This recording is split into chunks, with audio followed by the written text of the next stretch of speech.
2025 felt like collapse. With prices up, fascists as loud as ever, and our government institutions rendering themselves absolutely useless. But underneath all that, real people actually started to take some power. And I want to zoom in on a few of those places where working class people, not celebrities, ended up running the show. Of course, we start in southern Arizona with Adelita Grijalva. She won her seat to Congress. This is someone who literally came out of local school board fights and running in county government, not corporate law. And she won that special election by almost 40 points. That's big news. In a year where everyone feels like the Democratic base is checked out, people came out for Adelita Grijalva. People turned out for someone that they saw as their own. And at the same time, Seattle picked Katie Wilson for mayor, a transit organizer whose whole claim to fame has been about fighting for commuters and working class, not cutting ribbon at some tech campus. And of course, in New York,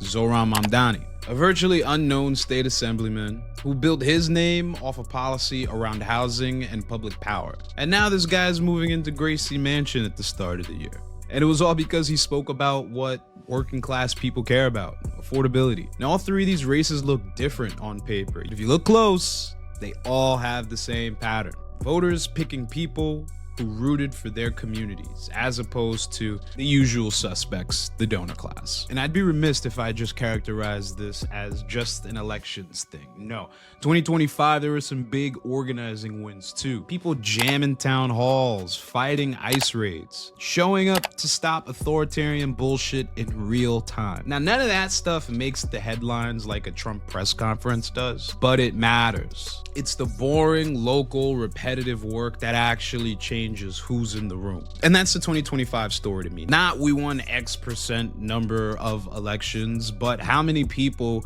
we got to care and to get involved. But the bench is getting deeper and it's getting stronger, and they're taking corporate politicians seat one by one.